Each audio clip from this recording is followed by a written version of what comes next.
নমস্কার, news 18 Bangla digital পেজে আমি শরদিন্দু আপনাদের স্বাগত জানাই।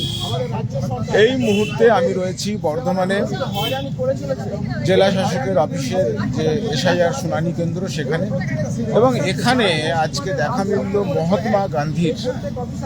কেন এসছেন তিনি, কি বলছেন, সেটাই আপনাদের এখন দেখাবো।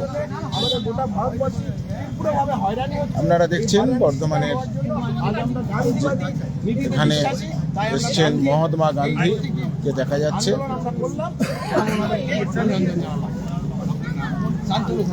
এই যে দেখা যাচ্ছে মহাত্মা গান্ধীর বেশে আপনি এখানে এসেছেন, এর কারণ কি?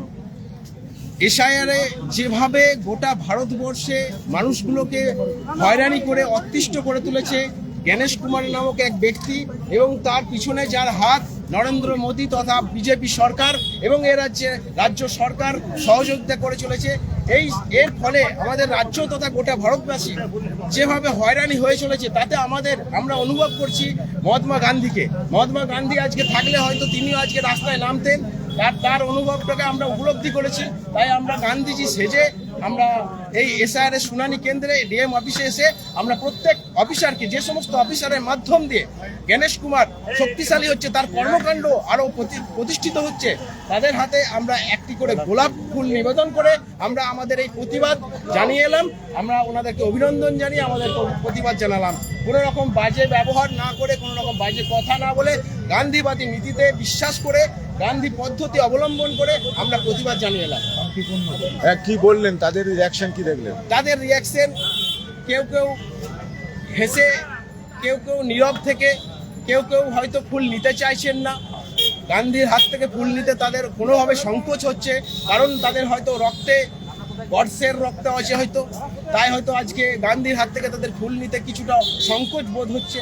তো যাই হোক, আমরা আমাদের প্রতিবাদ জানাবো, এবং আগামী দিনেও আমরা এইভাবে লড়াই চালিয়ে যাব মানুষের স্বার্থে গোটা ভারতবর্ষব্যাপী। আপনাদের কি মনে হয় সাধারণ মানুষ হয়রান হচ্ছেন? ভীষণভাবে হচ্ছে। আমাদের মনে হয় নয়, আপনারা যান ভেতরে, প্রত্যেকটা মানুষ লাইন দিয়ে দাঁড়িয়ে আছে, গিয়ে তাদের কাছে সাক্ষাৎকার নিন, দেখতে পাবেন সেই মানুষদের কি পরিমাণে হয়রানি হচ্ছেন। তাদের কাজকর্ম, সমস্ত চাকরি বাকরি সব ত্যাগ করে এখানে এসে লাইন দিয়ে দাঁড়িয়ে আছে। শুধু লাইন দিয়ে দাঁড়ানো নয়, একটা পেপারস তৈরি করতে তাদের যে কি পরিশ্রম করতে হচ্ছে সেটা তাদের কাছেই শুনে নিন। আপনাদের এই যে কর্মসূচি, এটা কি মনে হয়, কি ইতিবাচক কোনো প্রভাব ফেলবে? নিশ্চয় ফেলবে। সাধারণ মানুষ যেভাবে দিনের পর দিন হয়রানি হচ্ছে, যেভাবে তারা নাকাল হচ্ছে, তাদের কাগজপত্র থাকা সত্ত্বেও, 2002 সালে তাদের ভোটার লিস্টে নাম থাকা সত্ত্বেও এটা হচ্ছে জেনে শুনে হয়রানি করা হচ্ছে, তারই বিরুদ্ধে কংগ্রেস আজকে রাজপথে আন্দোলন করতে নেমেছে, এবং আমাদের আন্দোলন জারি থাকবে যতক্ষণ না সঠিক কাজ করছে ততক্ষণ করতে হবে।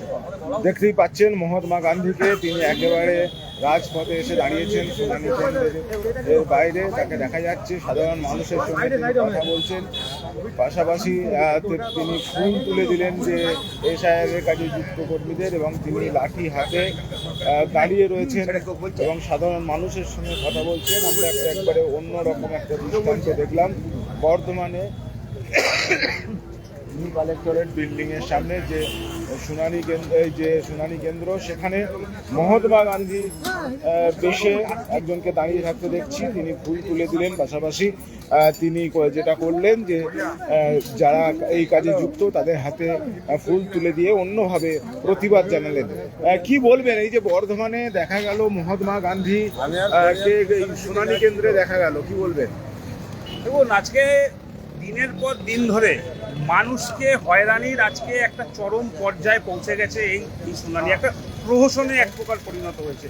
তাই সেই মানুষের কথা মাথায় রেখে আমরা কোনো বিবাদ না, কোনো ঝগড়াঝাঁটি না, কোনো বিক্ষোভ না, কোনো লাঠি সোটা ফর্ম 7 ফর্ম 6 নিয়ে হাতে নেই।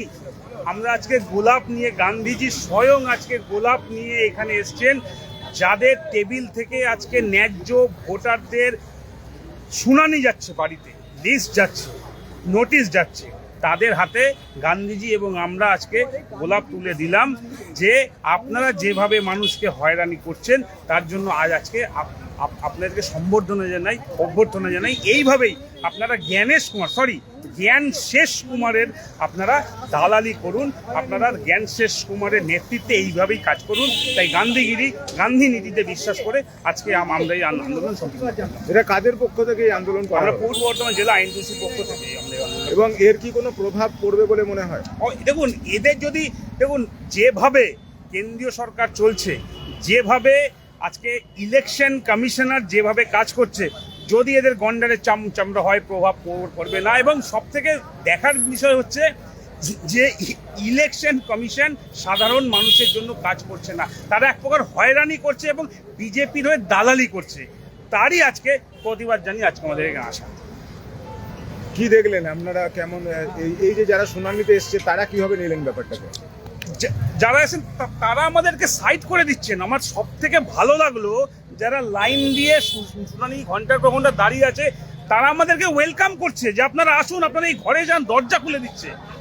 তাহলে বুঝুন যে যারা শুনানিতে এসছে তারা কতটা বিধ্বস্ত। আমি নিজের চোখে এখানে দেখেছি আমি যে সকাল 11টায় এসে রাত্রি 9টার সময় একটা বৃদ্ধার শুনানি হয়নি। তাহলে এগুলো প্রশাসন ছাড়া আর কি? বিজেপি সরকার চাইছে ন্যায্য ভোটারদের নামটা লিস্ট থেকে বাদ চলে যাক, এটাই তাদের ওয়ান অ্যান্ড অনলি এজেন্ডা। ঠিক আছে, ধন্যবাদ। আপনারা দেখলেন যে বর্ধমানে এসআইআর শুনানি কেন্দ্রে এসে দাঁড়িয়েছেন মহাত্মা গান্ধী, অর্থাৎ মহাত্মা গান্ধীর বেশে একজন এসে দাঁড়িয়েছেন। তিনি নির্বাচন কমিশনের শুনানিতে যেসব আধিকারিকরা আছে তাদের হাতে গোলাপ তুলে দিয়ে প্রতিবাদ করলেন। তার বক্তব্য যে নির্বাচন কমিশনের এই যে ভূমিকা, তাতে সাধারণ মানুষ চরমভাবে হয়রান হচ্ছেন এবং সেই হয়রানি আটকাতেই তাঁদের এই পদক্ষেপ বলে জানালেন। সব মিলিয়ে একটা অন্যরকম চিত্র ধরা পড়ল বর্ধমানের এসআইআর শুনানি কেন্দ্রে। সেই ছবি আপনারা দেখলেন নিউজ18 বাংলা ডিজিটালে। এই রকমই বিভিন্ন খবর নিয়ে আবার আপনাদের সামনে হাজির হব। আপাতত এই লাইভ এখানেই শেষ করছি। সব খবর সবার আগে দেখার জন্য চোখ রাখুন নিউজ18 বাংলা ডিজিটালে।